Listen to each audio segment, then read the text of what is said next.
크게는 이렇게 되는 거야, 우리가.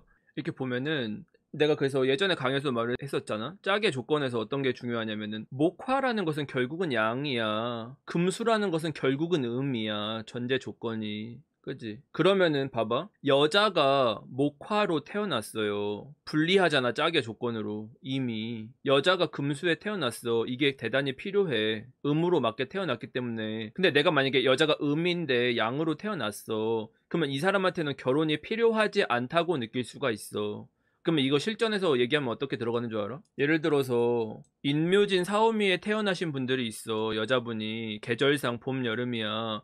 이런 분들이 가장 많이 하는 얘기가 뭐냐면 결혼은 해도 되고 안 해도 돼 라는 얘기를 많이 해. 그리고 나는 딱히 남자가 필요 없어도 살아갈 수 있다는 얘기를 많이 한다고. 본질적으로 필요한가 안 필요한가기 때문에 남자가 없다고 해가지고 내가 그렇진 않는다고. 개념이. 그럼 여자가 만약에 가을 겨울에 태어났어. 나한텐 필요해. 절실하게 필요해. 난 정말 사랑하는 사람 만나고 싶어. 그 사람이랑 평생 행복하게 살고 싶어. 딱 맞는 짝을 갖고 싶어 해. 이해해? 이렇게 돼 있는 사람들 자체가 기본적으로 필요하지 않다고 느낄 수가 있고 어지간한 남자들은 성이 차지 않아. 이 얘기가 뭔지 알겠지? 그러니까 이게 전제 조건이기 때문에 그래. 그럼 바꿔서 남자가 봄, 여름에 태어났어. 그러면 여자가 필요해. 내가 살아가면서 나와 같이 살아갈 여자가 굉장히 필요하다고 느껴. 바꿔서 가을, 겨울에 태어났으면은 그 배우자가 필요할 수도 있겠지. 하지만 그 배우자가 문제되거나 어떤 나한테 거슬리는 상황이 되면은 그게 나한테 불편하다고 느끼겠지. 이거는 일주로만 보는 것도 아니고 음양으로 보는 거야.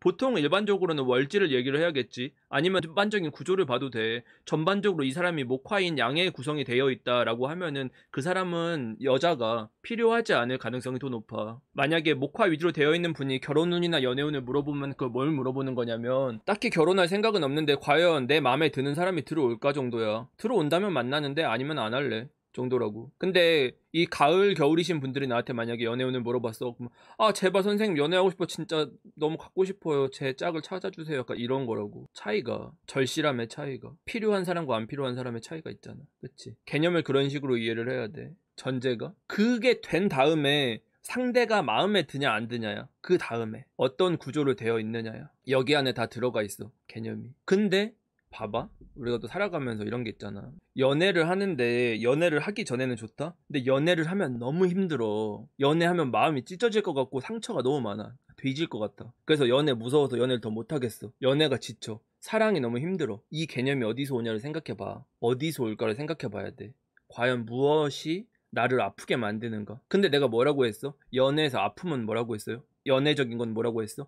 오행이라고 했지. 연애적인 건 다 오행이야. 필요하다 안 필요하다는 음양이다. 이거 구분을 해. 근데 만약에 마음이 아프다 안 아프다가 되려면 오행이야. 그러면 어떤 오행이 문제가 생기냐는 거야. 내가 예시를 들어줄게. 내가 아는 사람들 중에 금일간인데 수가 강하신 분이 있어. 겨울에 태어난 금이라는 뜻이겠지? 금수가 강한 사람이야. 이 사람은 언제 문제가 생기겠어? 오행적인 문제야. 어떻게 문제가 생기겠어? 두 가지 문제가 생길 수가 있어. 금이 너무 강해져서 금이 너무 강해지면 어떻게 돼요? 우리가 사주에서는 이걸 금다수탁이라고 하거든요. 금의 기운이 강해서 수의 기운이 탁해졌다. 이게 문제가 되는 거거든. 바꿔서 자기가 만약에 수의 계절에 태어났어. 문제가 생기는 게 뭐야? 수가 너무 강해지면 어떻게 돼요? 금이 약해지죠. 그걸 수다금침이라고 해. 그 다음에 수가 너무 강해지면 또 수다목부라고 하잖아요. 목이 떠내려가요. 그러면은 그 사람은 언제 연애 아픔에 대한 문제가 생길까?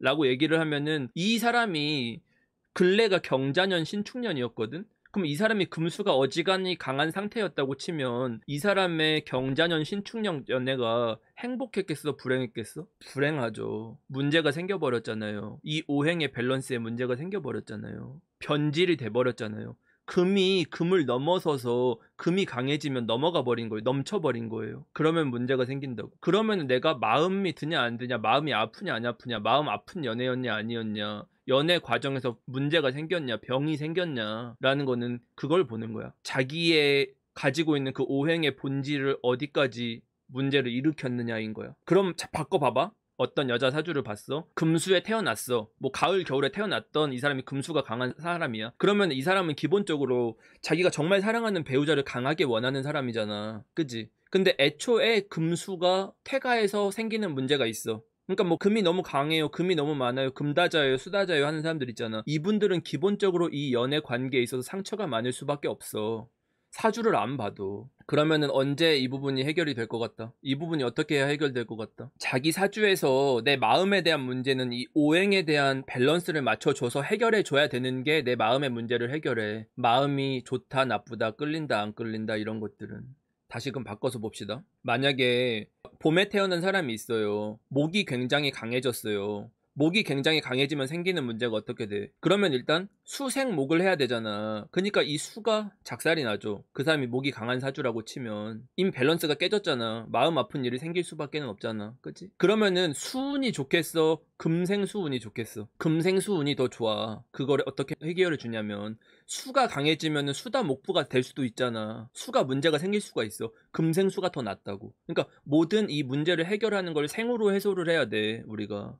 그 사람이 내 어떤 연애적 관계에 있어서 마음의 문제가 생겼다면 그럼 언제 연애하기 좋아요를 물어보는 건 너무 쉬운 거야. 금수가 메인으로 가져갔었던 사람들은 근래에 연애운이 좋을 수가 없어. 근래에 문제가 있을 거야. 거의 대부분.